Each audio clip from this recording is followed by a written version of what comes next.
Assalamu alaikum everyone, hope you all are doing great. Let me introduce myself first. My name is Saad bin Faisal. I'm a quality control analyst here in Apprise system and I'm leading the QA department as well. So today I'm conducting this webinar as a host. This webinar is all about Active Directory. Here we will discuss about Active Directory. It is very important and beneficial for everyone, especially for those who are from the field of IT professionals, security analysts, and system administration. Well, this is my first webinar, but from Apprise system, it's their 7th webinar, and all of the previous webinars are already uploaded on our YouTube channel, so you can watch them as well. You can give us a response, and also you can comment there that which topic you're looking for. We should add up into our next webinar. So, so can you start, will you? Okay. Yes. You can share your PPT. All right, one moment. Can you see my screen? Yes, it's visible. All right, great. Okay.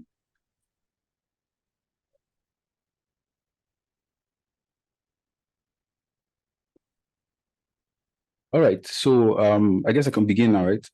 Yes. Okay.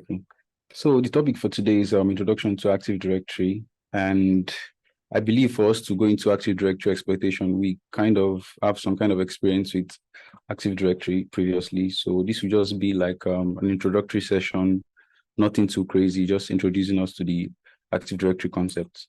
So a brief introduction. My name is Ahmed, and then I'm a red teamer. These are my certifications. You can look me up online.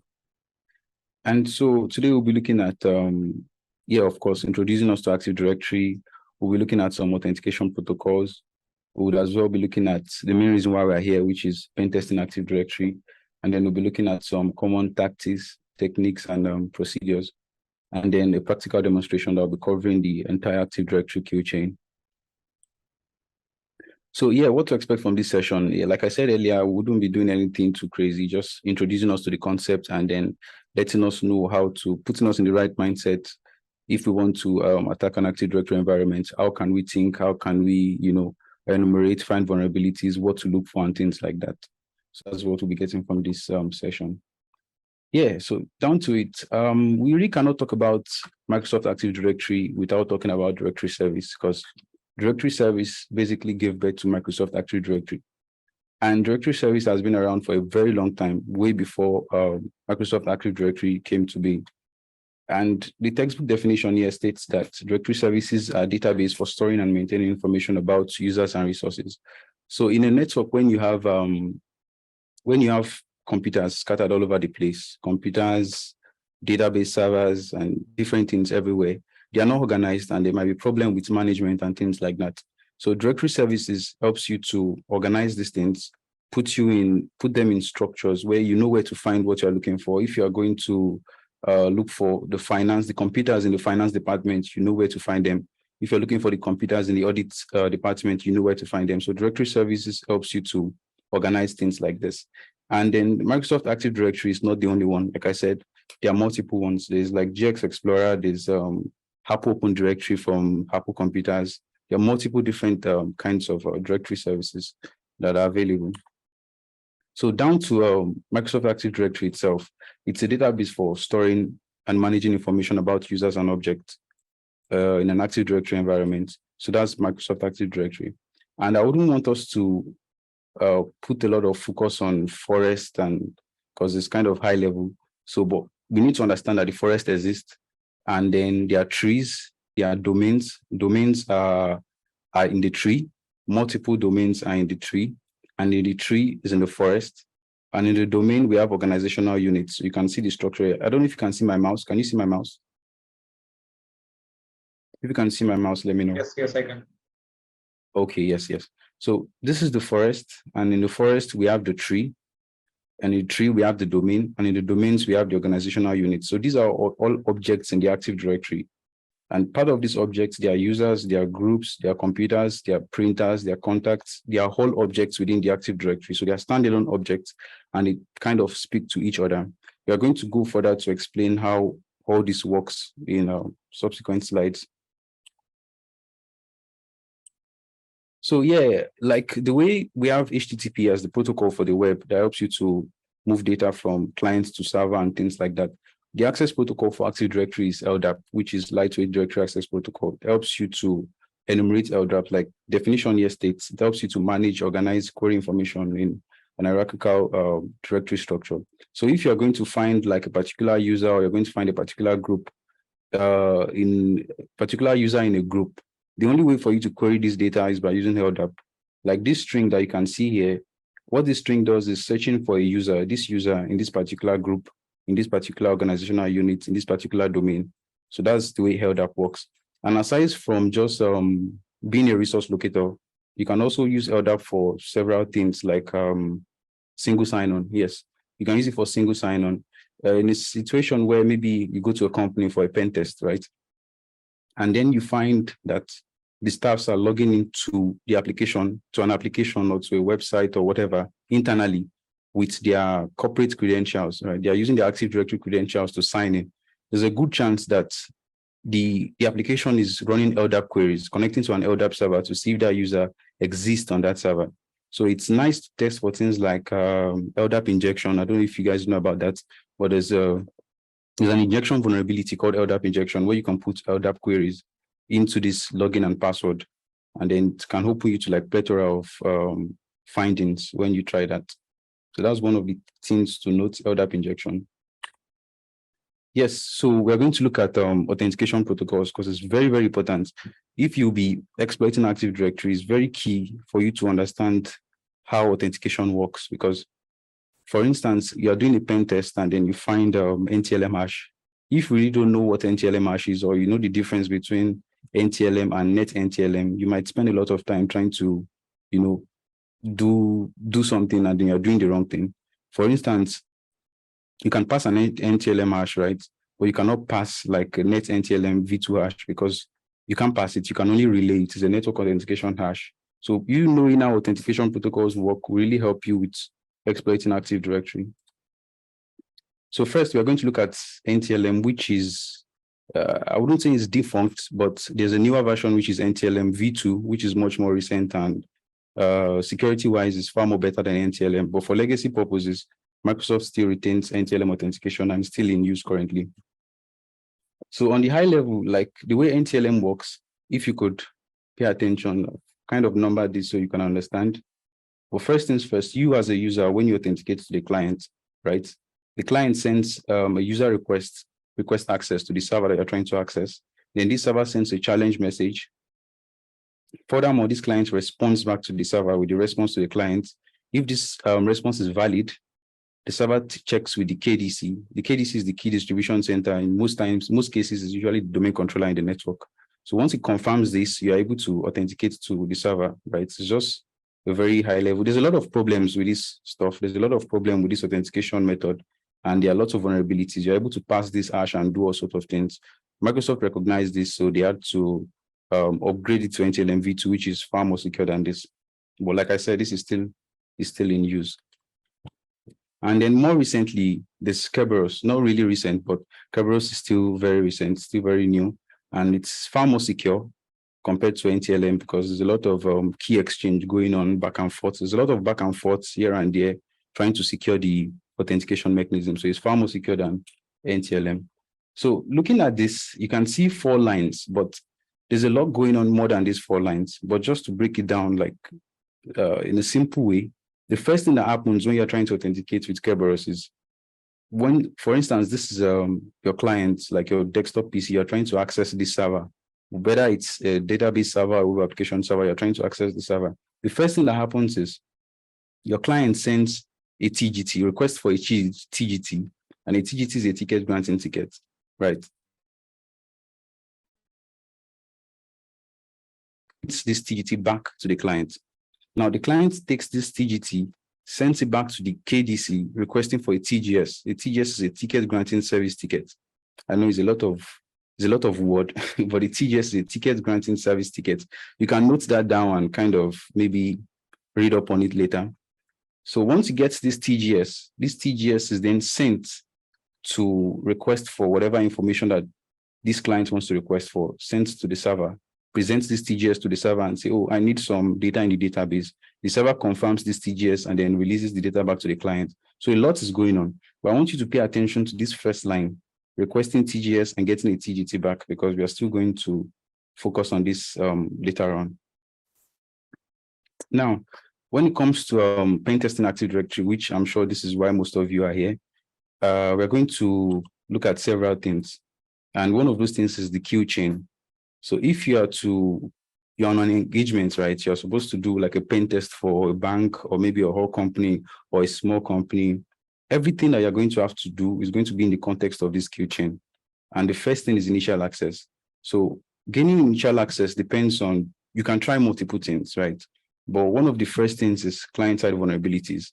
You have to do your OSINT, you have to look for assets that belong to that organization. And you have to look for domains, look for subdomains, look for web applications that belong to these clients, look for vulnerabilities. I mean, first things first, you find a website that belongs to, let's say, a bank, right? One of the things you want to do is, okay, what applications are running on this website? What kind of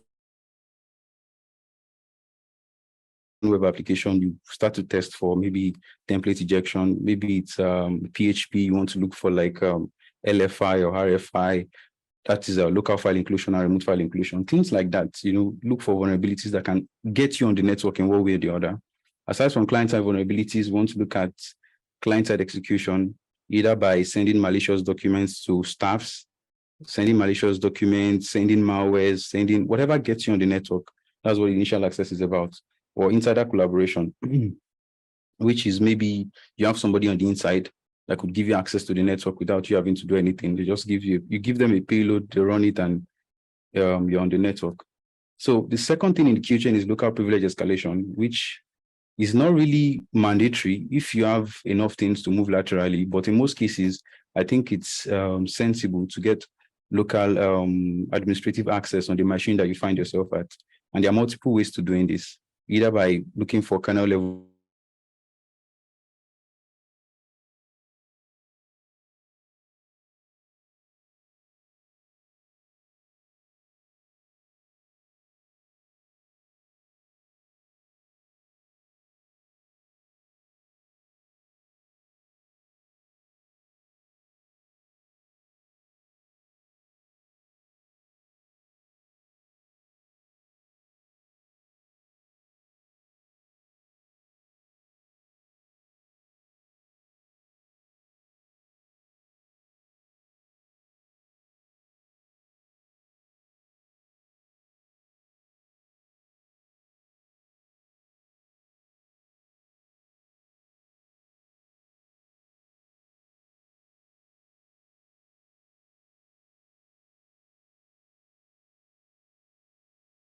Okay, I think Hamid is disconnected.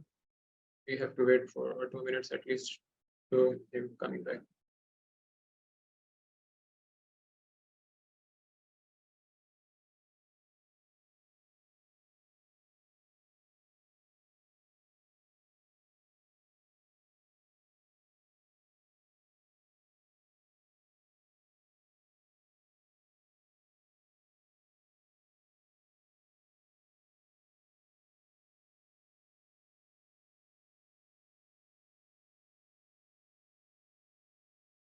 Hamid, you are muted.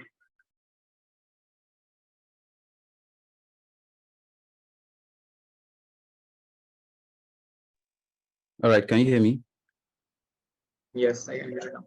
All right. And you can see my screen, right? Yes. Okay. So I got disconnected. I really don't know why.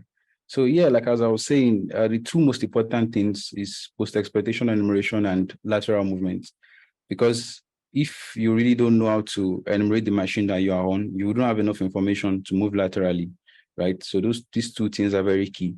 And if these two things are, if you're able to get around these two things, you'll find yourself being domain admin in no time, because you're able to move from one computer to another segment, to another, left and right. And then eventually you gain domain dominance, which is depending on the objective of the engagement. In most engagements, if you're able to get the domain, that's the end of the engagement.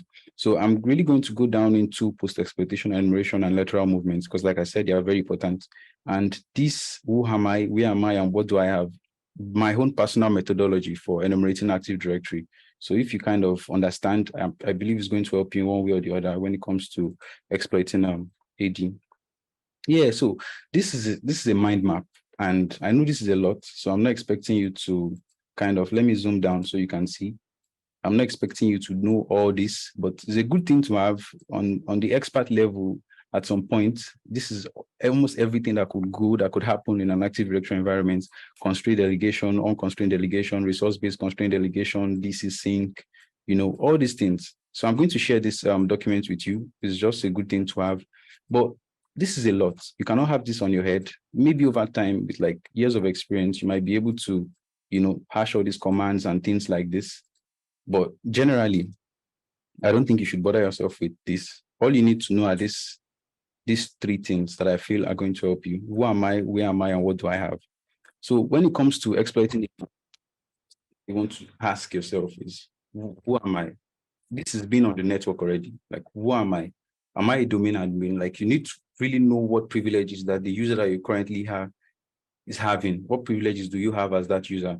And for instance, okay, when you do who am I and you figure out that you're a domain admin, if you're a domain admin, yes, as a domain admin, you have all the privileges in the domain. You can just carry out some reflection attacks like maybe DC sync or DC shadow immediately, and then you have all the hash. DC sync is a kind of attack that tells the domain controller like, oh, I'm a domain controller, just like you, give me all the hash that you have and I can store them for you. And then the domain controller feels like, oh, this is my this is another domain on the network. Let me give my hash to it. And then that way you're able to get all the hash of all the users in the entire domain. So it's a very serious thing. So if you're not a domain admin, then what user are you? If you figure out what user you are, you look at what privileges you have as that user and what can you do with it. And then from there, you can then decide on what to do next. The second thing is, where am I, right? And this is very important because, for instance, the things that you can do on a client PC is different from what you can do on a database server, is different from what you can do on a web server. So knowing where you are also is very important. And a good example is, if, let's say, you find yourself on a web server, right? If you do realize that, oh, I'm on a web server, then you start to think like, this is a web server. Most likely it's connecting to some kind of database. And for the web application to communicate with the database, there needs to be some kind of authentication going on between them, either through Kerberos authentication, either through usernames and passwords, which is the most, which happens most of the time. So definitely there needs to be some kind of password somewhere authenticating the web application to the database. So in that case, you start to look for things like maybe connection strings, look for password in configuration files and things like that. And I think 6, 7 out of 10 times you'll find password in connection strings. I've done so many engagements, and then that's the way I got domain admin, by finding password in connection strings. So where am I is one very good question, right? If you are a local admin on a system, you can dump hashes, you can export Kerberos tickets. If you're on like a client machine, you can find maybe GitHub files, you can import those GitHub files and then continue your lateral movement that way. And then what do I have, which is the third thing, in the methodology that I would like to share with you guys. Constantly, at every moment, note taking is very, very good. You need to keep noting down, what do I have? What do I have? Very, very important. Every single thing that you find is not going to waste, whether it's password, whether it's anything that you find in an Active Directory assessment is very, very important. So you need to keep noting them down. When you have passwords, you have to spray them, see where the password works, look for open shares, look for internal business applications. I mean, you find yourself on the network, one of the first things you need to do is scan the entire internal network, specifically looking for port 80. Look for internal web applications that you can authenticate to. The passwords that you have found, try them on each and every business application. See if you're able to authenticate to those business applications. Look for open shares, spray them around, and then that way you're able to find ways to, move around. And I mean, the major tools in this sphere, PowerView, Bloodhound, helps you to, we might look at the demo on Bloodhound if time permits us, but Bloodhound and the Chaperone Ingester helps you to visualize the Active Directory environment in like a graphical user interface where you can see the connections and the interactions between all the objects in the Active Directory network. So yeah, common tactics, techniques, and procedures. This is from the research I did and from my own experience. This is like the statistics that I'll put into how lateral movement and post-exploitation enumeration happens most times. 10% of the time, you find password in sysvol. Sysvol is system volume.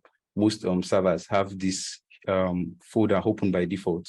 So if you're on the AD, one of the first things that you want to do is check for sysvols, because they store group policies in them. And these group policies usually contain passwords and connection strings and different things, right? So that's one of the things that you need to check for. Second thing is missing patches, right? Zero logon, all these CVEs, you need to try them, see if they work in the Active Directory environment. And then Kerberos and R4T. These are Kerberos attack, and we're going to be looking at one of them as a demonstration. Kerberos and R4T now. So I'm going to talk about this moving on. And then 75%, you can see this number is SMB shares, because system administrators tend to often open shares on the network. For instance, IT support, most times they have to go to different floors, different sections to fix issues. And they continually need to access files and softwares that they use. So just to avoid going around with pen drives or maybe going from one floor to another floor to copy files, they just set up an open share on their own system. And then, so from whatever computer they want to authenticate, they connect to that share and download what they have to download. So a lot of the times they keep doing this. And then as an attacker, when you find yourself on the network and you search for shares, you find these shares open. Finding these shares open, you find all sorts of softwares.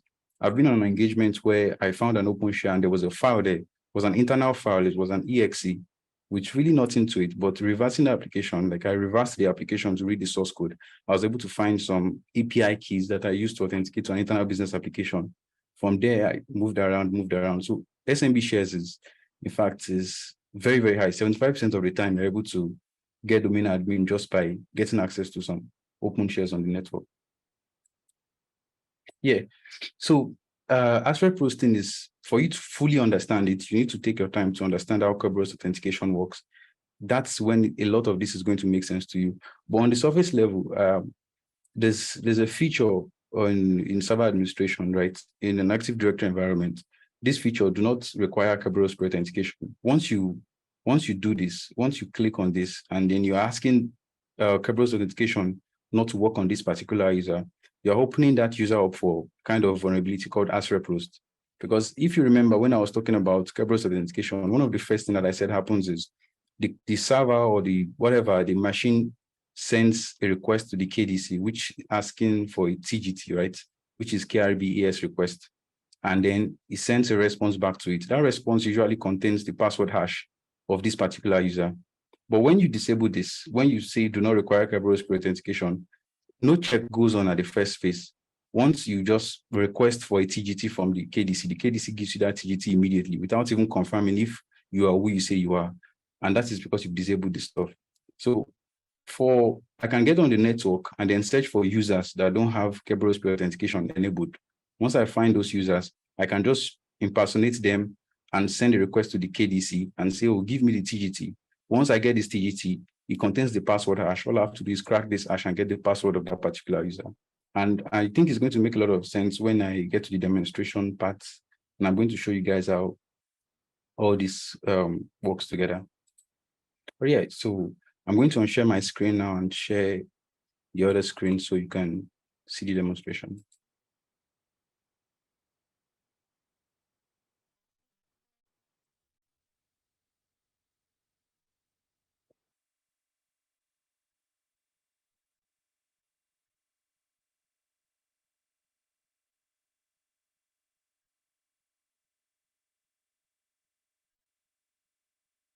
One more moment.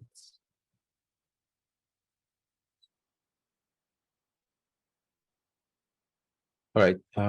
Said, can you see my terminal screen? Yes, I can.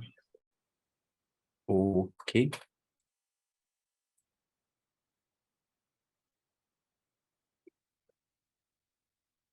So I was creating a lab for this purpose, but I think time will not really permit me to. So I'm going to be using a machine from a vulnerable environment. And let's just scan this machine. think it's 10.150.150.66. And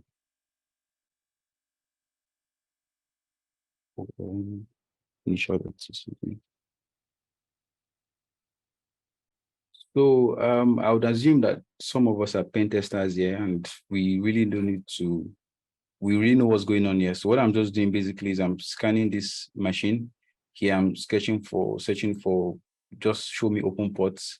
I'm searching recursively. I'm searching in a way that it shouldn't show me port 90 first, then show me port 1000, then port 2. So it just arranges the ports in order in a way that I could immediately visualize them. And I like to store my scans in like in a orderly manner. Like I save my initial scans to a TCP file, then I do initial.udp scan, I do full.tcp, which is a full scan, I do full.udp. So I don't leave any stones untouched. I scan both TCP and UDP ports, everything. So looking at this, I can see this DNS on 53, right? I can see Kerberos on port 88.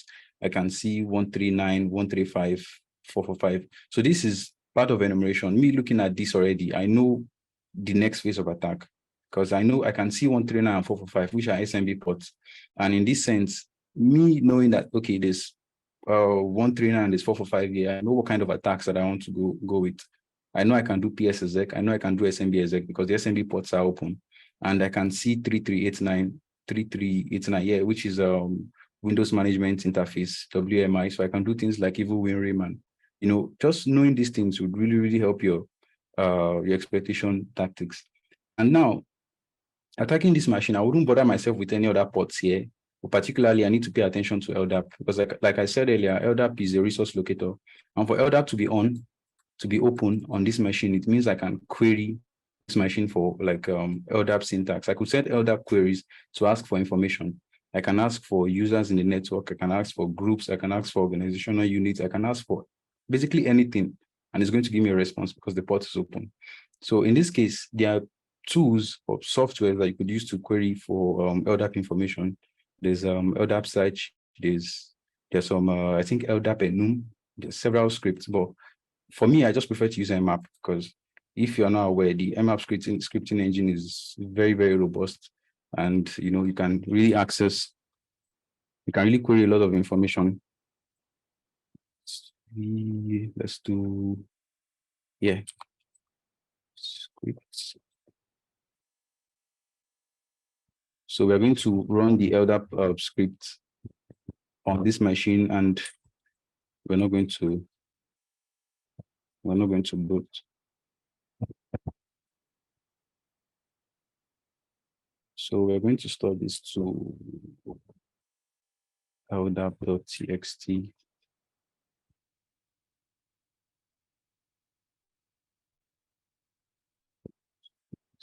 Yeah, maybe we should just do 389.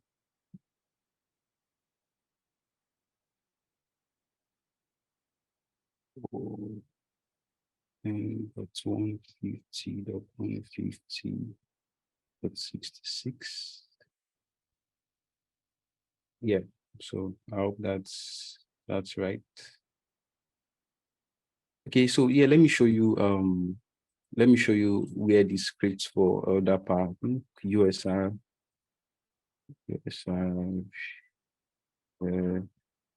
Nmap scripts. Yeah, so these are the scripts. I mean, if you're enumerating for like HTTP vulnerabilities, you can just run all these HTTP scripts towards the web server. If you're looking for SNMP, there are so many things. And for LDAP, there are so many scripts on LDAP somewhere around the year. So using the asterisk means run all this, but do not brute force for usernames or anything. Now, querying the LDAP, you could see there's a lot of information. If I could zoom in here, you can see a lot of information.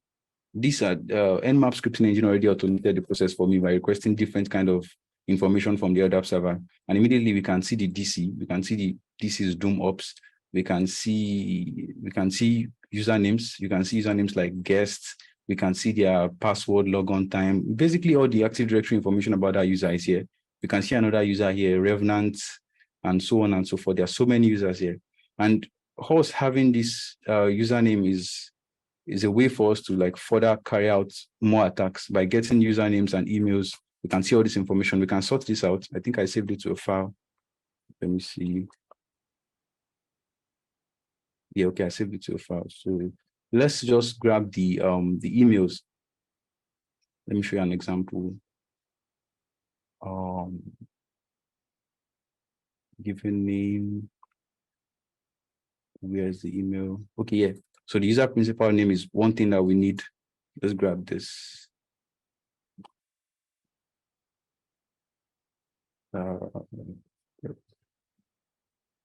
User principal name. We can cut that.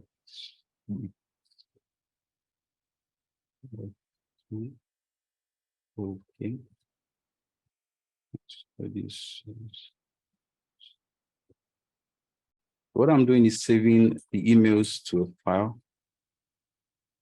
And then I can still cut this to save the usernames.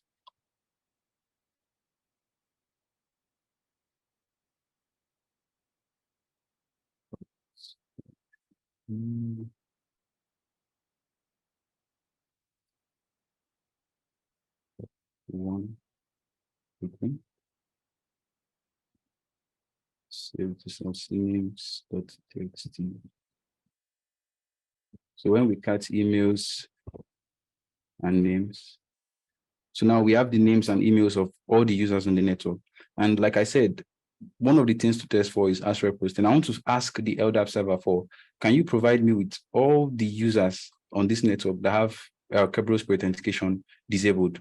This way, if I find any user amongst all these guys that have Kerberos pre-authentication disabled, I could then request for their TGT immediately. I could impersonate them and request for their TGT. And in this case, once I get that TGT, I can then crack the TGT to get the password of any of these guys.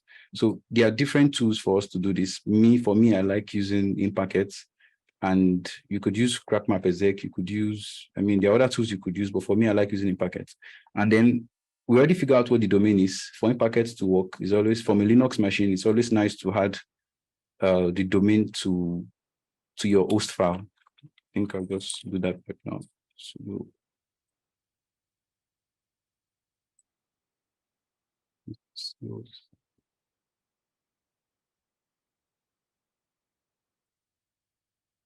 most local.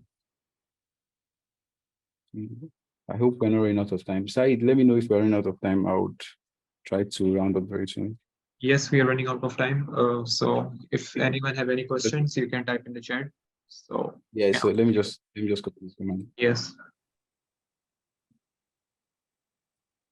Okay. So one thing we are going to do now is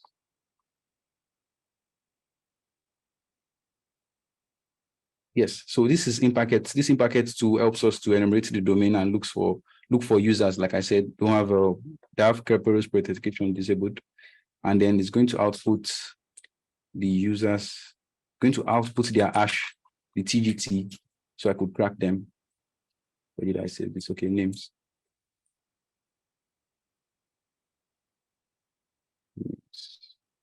Right. So this is really not going to take a time. Yeah. So we can see that this user CyberDemon has pre-authentication disabled. And if we check here, I'm sure we should be able to find the hash. This is the hash of that user. We're immediately able to get the hash of this user. So all we need to do now is to crack this hash with maybe John the Ripper or maybe Hashcat or whichever one. So I'll just quickly crack this hash. I think M18500 and A is 0. Yes, issues.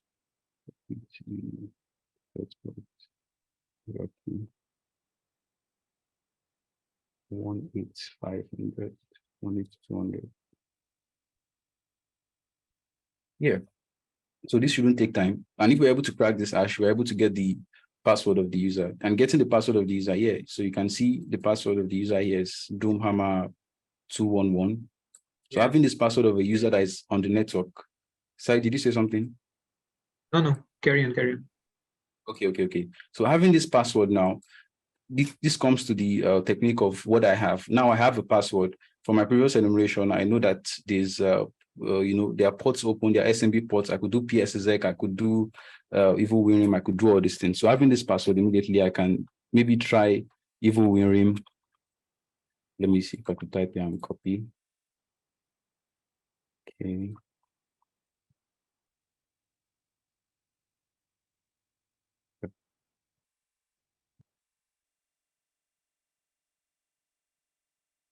So I'm trying to authenticate with the password and the username that I have to this server, to the Windows management port. This is a WinRIM port. And you can see I have a shell on this machine as that particular user. One moment. Even WinRIM can be very, very buggy and slow sometimes.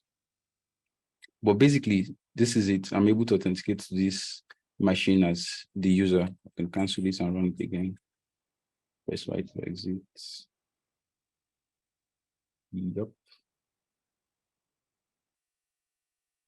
So who am I? You can see I'm the user revenant on this particular machine. So immediately now, being on the machine, we've done our initial access, we've got into the machine. The next thing for you to do is to, try your best to get a privilege escalation, try to get local admin. You can run WinPs, you can run, you can run WinPs, you can run Power Up, you can run all these tools. After that, you can do some Power View enumeration, you can ingest some blow-down data, visualize it. I feel we are going to have another stream if Said is going to permit me. So we can go in depth. We're going to finish this machine. We're going to complete this machine. We're going to get local admin on it, and then we're going to move laterally to another machine. We're going to look at some kind of advanced concepts like I said earlier, constraint delegation, resource-based constraint delegation.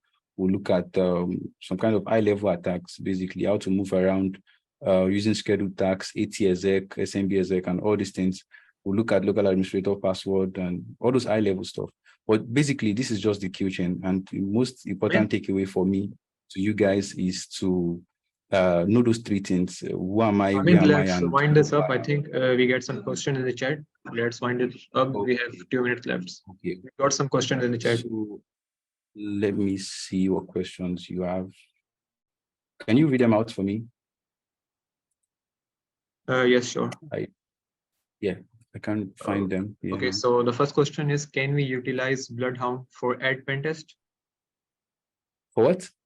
Can we utilize Bloodhound for AD pen test? For AD pen test? Yes, AD pen test. Yes, of course. So you need to set up Bloodhound, then you use the ingester to ingest information. So in a very serious environment, right? In a very serious environment, you have EDRs and you have security apparatus that are stopping you from gathering data with Bloodhound. So you have to learn to stay in memory. You can use the Sharphound binary, but then it will get caught by antivirus. So you have to stay in memory. You have to bypass AMSI. There's so many things going on there. But yes, you could always use Bloodhound to gather data that helps you to visualize it instead of using Power View. But I try to avoid using Bloodhound most times because it's very noisy. Once you run Bloodhound on a machine, if there's a SOC monitoring, they know something is going on immediately.